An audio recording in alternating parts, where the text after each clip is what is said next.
What's on, ladies and gentlemen? My name's Ross, I like games, and today I'm going to try something I haven't done for about a year.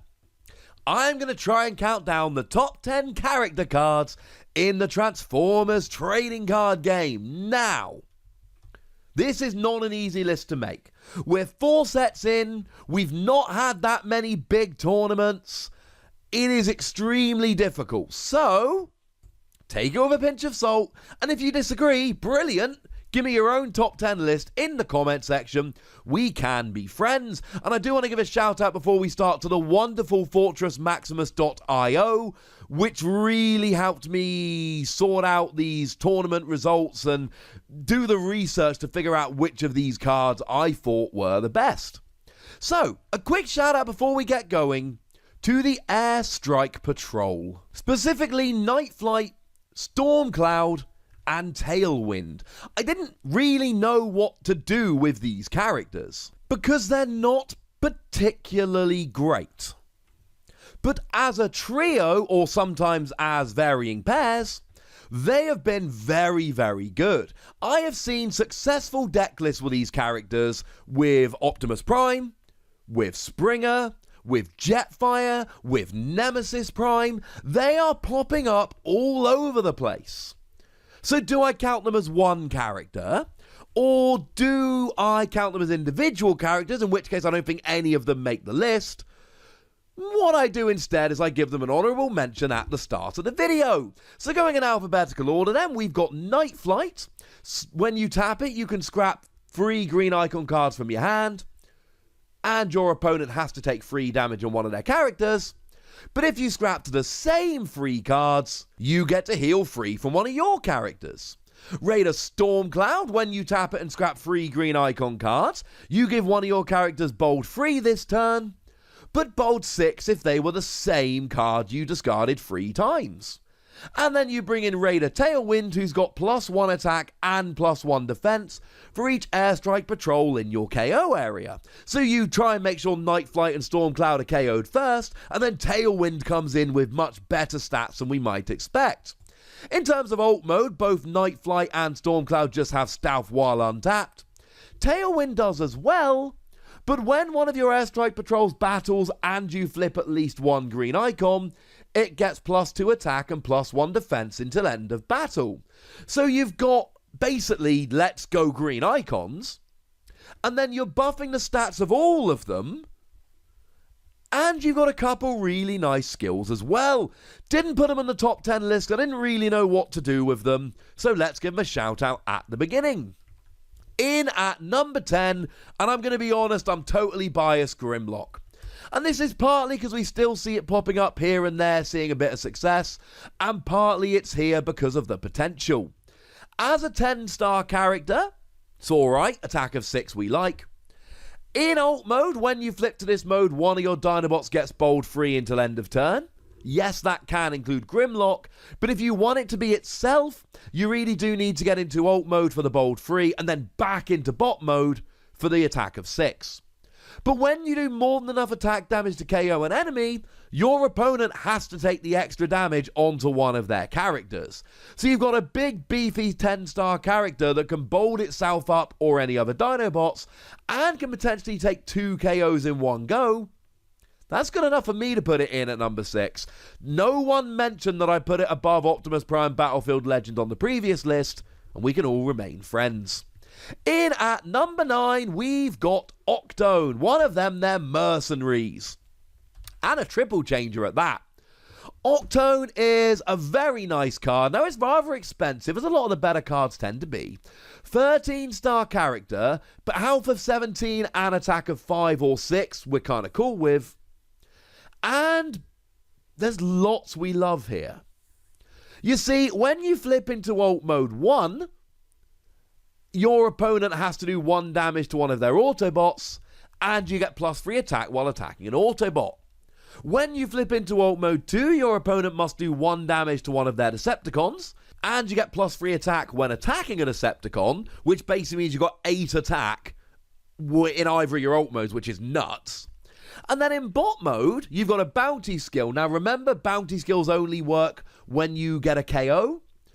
So it's kind of awkward that Octone is great against Autobots in Alt 1, Decepticons in Alt 2, but you want to take KOs in bot mode, because then you get to do 2 damage to an enemy, and you get to choose where that damage goes. It is literally a free plasma burst. That's very good. And when you get advantages against Autobots and Decepticons, really high stats, and extra cheeky damage, I would say that probably warrants a space on the list. In at number 8, we've got Wave 4 Jetfire. A card that, I'll be honest with you, right, when I first saw, and you can go and look at the video, I think I said this, it was too expensive. It is a 16-star character. I thought that this was too expensive, and although it looked good, 16 stars. That's basically 2/3 of your entire team. Now, you do have health of 20, which is nuts, an attack of 5 or 6, which is good, but it's the skills. When you flip into alt mode, you reveal the top 5 cards of your deck, and put all upgrades from among them into your hand, scrapping the rest, which basically makes it a better treasure hunt. Treasure Hunt, for those that may have forgotten, is an action card from Wave 1 that scraps the top 4 cards of your deck, putting the upgrades in your hand. So it's Treasure Hunt with an extra card. And when you battle in bot mode, that is battle, attack, or defend, you draw a card. Then you may reveal an upgrade from your hand, put it on top of your deck, and flip 1 more battle card this battle, including, of course, the one you just put down. So if you put down a handheld blaster, you know that you're definitely getting the double blue, as an example. So when you're battling, you get to fix the top card of your deck, as long as it's an upgrade, and you get to flip an extra card, that's bold 1 or tough 1, and you get to draw a card, and then alt mode lets you draw through your deck faster and get all your upgrades. You're starting to see, hopefully at this point, why Captain Jetfire is so gosh darned good. In at number 7, Insecticon Skrapnel, which I still contend is one of the most broken cards we've ever actually seen in the first 4 waves. You see, it's a 7 cost. It's a very cheap card. The stats aren't good. Health of 7, not good. To be fair, the attack of 5 is alright and the defense of 3 is pretty good, but it's not got great stats overall. And even the alt mode skill, when you flip to this mode, you may KO one of your Insecticons to tap an enemy with 13 stars or fewer. It's fine. And you can always combo this round, right? KO a Ransack so you can bring it back with I Still Function. His attack is even with the number of damage counters on him, so this will guarantee the maximum amount of damage counters, but that's not the reason to play Skrapnel. You play Skrapnel because it cannot take more than 3 damage from a single attack. So unless your opponent is mucking around with cheeky damage, you're guaranteeing a free hit KO, meaning that the low stats don't really matter very much, especially the defensive 0. And to be honest, the defensive 0, you could even play Erratic Lightning just as a kind of ha ha ha, I don't care. I'm even playing a card that gives me -1 defense, that's how little I care. In at number 6, we've got Major Shockwave, one of the very, very best ones from back in Wave 3. And Major Shockwave is another extremely expensive character. We're talking 14 stars. But again, we've got very nice stats here. We've got a health of 17, and defense of 3 is good, attack of 7 is good. But you can always look at the top card of your deck. When you go to attack, you know what the top card is. When you go to defend, you know what the top card is, etc. It gives you extra information, which is great. Now, when you flip into alt mode, you draw a card and your opponent has to scrap a card from their hand. And if you flip often enough, that's going to add up. You get a bunch more cards, they lose a bunch of cards, that's kind of wonderful. But in bot mode, if the top card of your deck is a Decepticon card, it means it's got a Decepticon symbol on the artwork, or a secret action, you may play it as though it were in your hand. So if the top card of your deck is a Decepticon card or a secret action, you're basically giving yourself an extra card in hand. Bearing in mind you've also got all of those drawings you're doing with alt mode, that's pretty good. Plus, don't sleep on the fact that you are a specialist, which means you can take advantage of all of those lovely cards like Field Communicator that lets you play extra cards. In at number 5, we've got Arcee Skilled Fighter. Back in Wave 1, we had 5-star characters that I contend are too good, and we will not see the likes of these again. You see, stats-wise, okay, we're not seeing very much. The stats aren't good. In alt mode, when you flip to it, you repair 1 damage from each of your characters. That's a bit of repairing, that's pretty good. But in bot mode, you got pierce equal to your attack. So in any aggressive deck, if you've got 5 stars to spare, in comes Arcee. You're playing a bunch of cards to give you bold, think something like Supercharge. So you can use them with Arcee. So that's nice. And you're playing a bunch of orange icons, so when you do the bold, you're going to hit a bunch of orange. So that 1 attack hopefully becomes 4, 5, 6 attack. And then your pierce is guaranteed. Pierce guarantees you do damage equal to your attack or pierce, whichever is lower. This is going to make them even. That's crazy good. Awesome good. It's a bit of a glass cannon. Arcee's not going to stay on the field for very long. She's going to go down quickly. But you've hopefully got 1 or 2 big attacks here, which are going to make those 5 stars absolutely worth it. In at number 4, we've got Sergeant Springer. Yeah, triple changes come up quite a bit. It's almost like having a third mode gives a character more options, if you can believe that. Although important to note, we're talking Sergeant Springer, not Autobot Springer. 12 stars, so on the more expensive end. But again, we got another specialist like Arcee was. Specialists are often very good.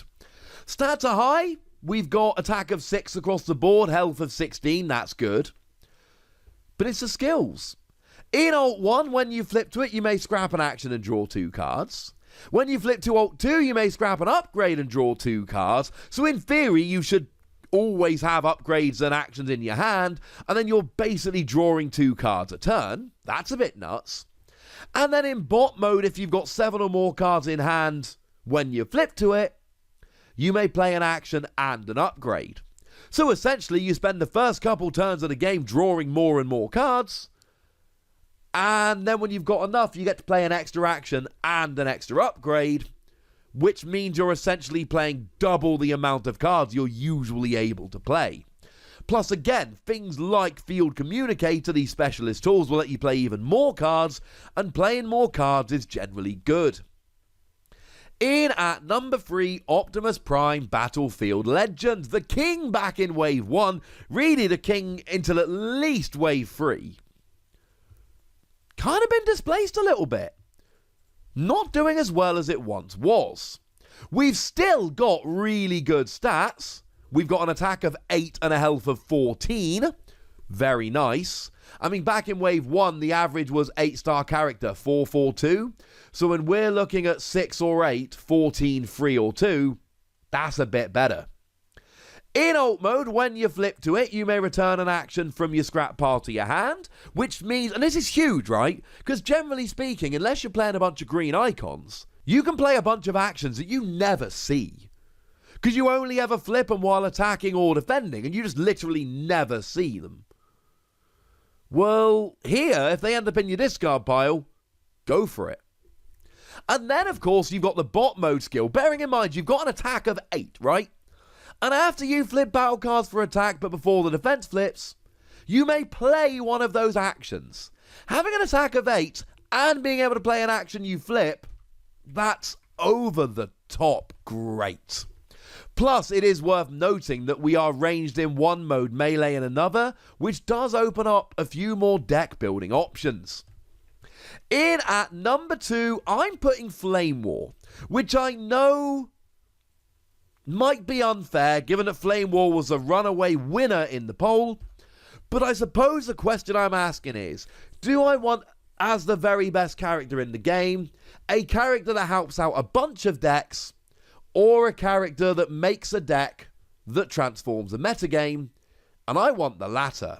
Flamewar is a phenomenal card that has popped up and done really well in a whole bunch of decks, but it does not make the deck, it makes the deck better. Now, as a 5-star character, it's nuts, and it's a specialist, and we've talked about that. Stats are fine for a 5 cost. But what's really ridiculous here, in bot mode, each of your characters has tough 1, and when you flip to alt mode, each of your characters gets bold 1 until end of turn. And that's the real genius of Flamewar here. It is a 5-star character that makes every other card in your deck better. Every other character card is better because of it. That is redonkulous. Playing an offensive deck, whack in Flamewar, give everyone tough. Playing an aggressive deck, whack in Flamewar and give everybody bold. Playing a specialist deck, here's another specialist. Not playing a specialist deck, here is a specialist. Flamewar is great, but I'm not putting Flamewar number 1 because Flamewar hasn't been the center of a deck. It has been a very good helper. In at number 1, we've got General Optimus Prime. And there are 2 of them, and I'm not choosing, and you can't make me. You see, the thing is, both General Optimus Prime, the one from Wave 3 and the one from Wave 4, are great. And they have both been phenomenal cards, and they have both won big tournaments. If we look at the last 2 Pro Play Tours, which are the biggest tournaments we kind of have at the moment, the one in January in Orlando was won by Stefan Pinkney's Galaxy Prime. And if we look at the one in December in Las Vegas, it was won by Jake Butchite's General Optimus Prime. That's one of each. Apologies for the pronunciations here. If we look at the Edmonton Invitational, first place, Daniel Arnold playing Galaxy Prime, how we usually refer to the Wave 4. And second place was Ian Wall with General Prime, generally how we refer to the Wave 3. You see, if we look at all the tournaments since December, there have been 3 big tournaments for the Transformers TCG. And the winners of all 3 of them have been one of these. That's why I'm not putting Flamewar number 1. The format at the moment is defined by these 2 Optimus Prime cards, and they deserve to be number 1, and I don't think it's fair to try and pick between them. They are both phenomenal cards. If we start off with the Wave 3 Optimus Prime, it is the slightly cheaper of the 2. It's only an 11 cost. Again, we got pretty good stats. We got an offensive 3 in alt mode, attack of 6 in bot mode, health of 14. But it does everything. It is a ranged character and a melee and a leader and a truck. It has got bold 1 and tough 1 and focus 1 in bot mode. And if you add that all up, it means when you attack, you get to look at the top card and potentially scrap it, and then you flip an extra. And when you defend, you get to look at the top card before you flip and keep it or discard it, and then flip an extra 1. And when you're in alt mode, each of your other characters has bold 1 and tough 1 in your face, Flamewar. And then if we have a look at the Wave 4 General Optimus Prime, the one we generally call Galaxy Prime, because it's Galactic Commander, we got a 15 cost character, but as we've already seen from cards like Jetfire, being huge cost does not keep you off the list. We've got a ridiculous health of 21, and we've got an attack of 7 or 8, and 3 utility slots. And my favourite use for this, and Daniel did use this when he won the Energon Invitational, just using free energy pack. Each energy pack gives you an extra 4 health, so you can potentially put it up to 33 health, which is a little bit dumb. When you flip into alt mode, you reveal the top card of your deck. If it's an action, you can play it. Extra actions are good. And in bot mode, when you attack and flip at least 1 orange and 1 blue, you may play an upgrade. So we've got a ridiculously good stats character with 3 upgrade slots. Don't forget you got things like Matrix of Leadership, which can buff all of your characters as well. And then we can play extra actions and extra upgrades. I don't want to pick between these 2 Optimus Prime, and I don't think we've got enough data from tournaments to pick between them. But make no mistake, I am putting them as the joint number 1, and I do not feel in the least bit bad about it. But I would like to hear from you, lovely ladies and gentlemen. Tell me what you think about my list. Tell me what your list would be. But remember, if you're moving characters up, you got to move characters down. If you're moving characters down, you got to move characters up. Go nuts in the comment section and give me a full top 10. I'd be delighted. Go nuts. Be nice. And then make sure you like this video, subscribe to this channel, follow me on Twitter at the Wossy, where we talk Transformers and a bunch of other games, and do please consider checking out patreon.com/PTCGradio, where you can support the channel, get some bonus podcasts and all kinds of fun stuff. But by far the most important thing, as always, look after yourselves till next time, would ya? Thank you very much for watching. My name's Ross, and you've been watching Wossy Plays.